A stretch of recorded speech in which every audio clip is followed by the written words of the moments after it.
Lahiri phone పాడబడి ఎప్పుడు ఒకరు phone చేస్తుంటారు. హలో చెప్పన్నా, ఏది బిడ్డ పెళ్ళికి బంగారం పెట్టా అంటానరా? గురిజెత్తు కూడా పెట్టాను, ఆడిపిల్లగాళ్ళే దొరుకుతలేరు. చేసుకుంటే వేసుకోమను, లేకుంటే వమ్మను. మస్తు మంది ఉన్నారు,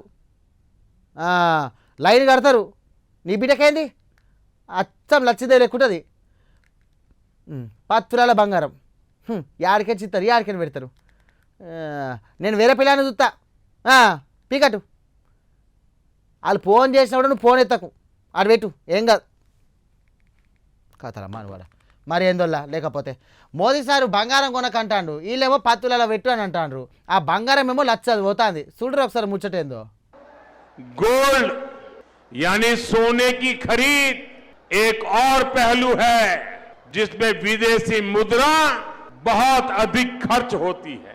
एक जमाना था जब संकट आता था, कोई युद्ध होता था, तो लोग देश हित में सोना दान दे देते थे। आज दान की जरूरत नहीं है, लेकिन देश हित में हमको ये तय करना पड़ेगा। ఆగో మన దేశంలో బంగారం ముచ్చట యాడికి పోయిందంటే, ఒక దిక్కు కిలో వెండి తులం బంగారం ధరలు రాకెట్ లెక్క ఆకాశానికి పోతా అంటే, మన పెద్దసారు మోదీ సార్ వచ్చి ఇక మొన్న 12 రోజుల బంగారం కొనకుర్రి, నూనెలు వాడకూడదు అని చెప్పే వరకు ఇక బంగారం ముక్క కొనం కావచ్చు అని చెప్పేసి సామాన్యులు గుండా ఆగినంత పనైందిగా. భారతీయ సోదరమణులారా, దేశంలో విదేశీ మారక ద్రవ్యం తగ్గుతున్నది, రూపాయి పడిపోయింది. గందుకని ఏడాది దాకా ఇండ్లలో ఏ శుభకార్యం ఉన్నా, పెండ్లిళ్ళున్నా, పండగలు వచ్చినా అసలు బంగారం కొనుక్కుర్రి అని చెప్పి ఈ ముచ్చట ఇన్నాక దేశంలో ఉన్న మగోళ్ళందరికీ మస్తు ఖుషైంది. కానీ ఇండ్లలో ఉన్న ఆడోళ్ళకైతే ఏడలేని కోపం వస్తుంది. మా పెద్ద మనిషి రేపు మాపు అందులో పైసలు వచ్చినాక బంగారం కొనిస్తా అంటే బంగారం ధర 14,000 పెరిగింది అన్నట్టు. 2 లక్షల దాకా పోయిన బంగారం జరంత తగ్గుతుంది అనుకుంటే ఇప్పుడు మళ్ళా 1,000 పెరగబట్టే. ఏంది సారు, రూపాయి పడిపోతే మామిడిల గొలుసులు ఆపేయన్నా, గీ మొగోళ్ళు ఎట్లాగో రూపాయి సంపాదించి ఇయ్యరు. ఉన్న ఒక్కగానొక బంగారపు ముచ్చట నుసుతా గిట్లా బంద్ చేపిత్తివి ఎట్లా? పక్కోళ్ళు పెళ్లికి పోయినప్పుడు మేము బోడి మెడతో పోవన్నా, పోతే మా ఇజ్జత్ ఏం కావాలి అని ఇండ్లల్లో ఆడోళ్ళు మొగలతో గట్టిగానే పంచాయతీలు పెట్టుకుంటారు. ఇదైతే పెద్ద ప్రాబ్లమే అండి. ఒకటి వినియోగదారులకి, 2 షాప్ యజమానులకి, వర్కర్కి. దీని మీద ఆధారపడి కొన్ని లక్షల కుటుంబాలు ఈరోజు ఆల్రెడీ ప్రాబ్లం ఫేస్ చేస్తున్నాయి. దీనివల్ల బంగారం వృత్తి చేసుకునే వాళ్ళు ఉపాధి రంగాల్లోకి వెళ్ళాల్సి వస్తుంది. వాళ్ళ పెట్టుబడులు ఆల్రెడీ పెరిగిపోయి వడ్డీలు కట్టుకోవడానికి కూడా ఇబ్బందులు పడే వాళ్ళు చాలామంది ఉన్నారు.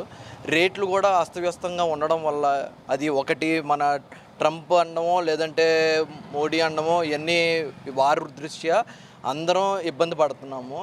దీనివల్ల మాకు రేట్లలో కూడా నష్టాలు చాలా అధికంగా ఉన్నాయి. వెండి కానీ బంగారం కానీ రాత్రులు నిన్న 15,60,000 ఉన్న బంగారం ధర ఈరోజు ఒకసారిగా 17 లక్షలు అయిపోయింది. 1,50,000 పెరగడం అంటే ఒక రాత్రిలో మనం ఎవరు ఊహించదగింది కాదు. ఇక మన పెద్దసారు ఒట్టిగానే సలహా ఇచ్చి ఊరుకోడదల్లో జనాలు మాట వినరని అనుకున్నాడు. ఏం పాడో కానీ వెనకకించి గట్టిగానే వాత పెట్టినట్టున్నారు. మన సెంట్రల్ సర్కారు ఇరాన్ యుద్ధం నడతాందని చెప్పేసి ఇక బంగారం ఎండి మీద ఉండే దిగుమతి సుంకాన్ని 6% కించి 15% పెంచిండు ఏకదం. అంటే నిన్నటిదాకా ఉన్న పన్నుకు డబుల్ కంటే డబుల్ అన్నట్టు. గిట్లా ట్యాక్స్ పెంచగానే మార్కెట్లో తులం బంగారం ధర ఒక్కసారి వాకిపోయింది అన్నట్టు. ఇక చూసి జనాలు సారు గారు కొనద్దని ప్రేమగా చెప్పింది మా మంచి కోసమే కదా కావచ్చు, మేము అసలు కొనకుండా ఉండనీకే గిట్లా రేటు పెంచి వాడేసిండు అని ఎడ్డించినట్టు మాట్లాడబట్టే బంగారం అంటే పానం ఉన్నోళ్ళు. మధ్యతరగతి వాళ్ళకు ఇబ్బంది పడుతున్నాం మేము. పిల్లల పెళ్లి చేయాలంటే ఇంకా మాకంటే ఇంకా తక్కువ ఉన్న వాళ్ళు అయితే ఇంకా ఇబ్బంది పడుతున్నారు. ఇంకా పెంచకండి, ఒకటేసారి పెరుగుకుంటూ అంత వరకు పోయింది. 1,50,000 వరకు దాటుతున్నది. ఇంకా తగ్గించండి. ఒకటేసారి అంత పెరగడం వల్ల ఇబ్బంది పడుతున్నాం చాలా. మధ్యతరగతి వాళ్ళమైతే, మధ్యతరగతి వాళ్ళకైనా కొంచెం తక్కువ వాళ్ళకైనా కానీ చూడండి, ఒకటేసారి వాళ్ళ గురించి ఇబ్బంది పెడుతున్నారు. వాళ్ళు మధ్యతరగతి వాళ్ళు పెట్టట్లేరు. మా వాళ్ళకు కూడా మీరు ప్రయత్నించాలి, తగ్గించాలి. మీరు పోనీ బంగారం కొనకుండా ఉందామా అంటే పెట్రోల్ డీజిల్ పొదుపుగా వాడుర్రి, అవసరం లేకుంటే గోవా, దుబాయ్ అసలు విదేశీ షికార్లు బంద్ చేయర్రి. ఐటీ కంపెనీలలో ఒళ్ళు మళ్ళీ ఇక పాత తీరుగా ఇళ్లల్లో కూర్చొని వర్క్ ఫ్రమ్ హోము చేసుకుంటారని అంటాండ్రు. వీళ్ళొల్లంతా చూస్తా అంటే ఒక దిక్కు నవ్వొస్తుంది. ఇక దేశ ఆర్థిక వ్యవస్థ మీద ఒత్తిడి పెరిగిందని, రూపాయి విలువ పడిపోయిందని, బంగారం కొనద్దు, పెట్రోల్ వాడొద్దు, కార్లు తీయొద్దని చెప్పేసి సామాన్యుల జేబు కత్తరిస్తాండ్రు. బీచ్లను చూసి మురిసిపోవాలా కానీ అక్కడికి పోవడానికి బండ్ల పెట్రోల్ కొట్టించలేం కదా. పెళ్ళానికి బంగారం కొనియలేము. జనాలేమో సారు చెప్పిన వచ్చే తినంటే ఉన్న బంగారం అమ్ముకొని బండ్లను ఇంట్లో పెట్టి బస్సుల కోసం లైన్లు కట్టుడేనా అని ముచ్చట పెట్టుకుంటాండ్రు మరి.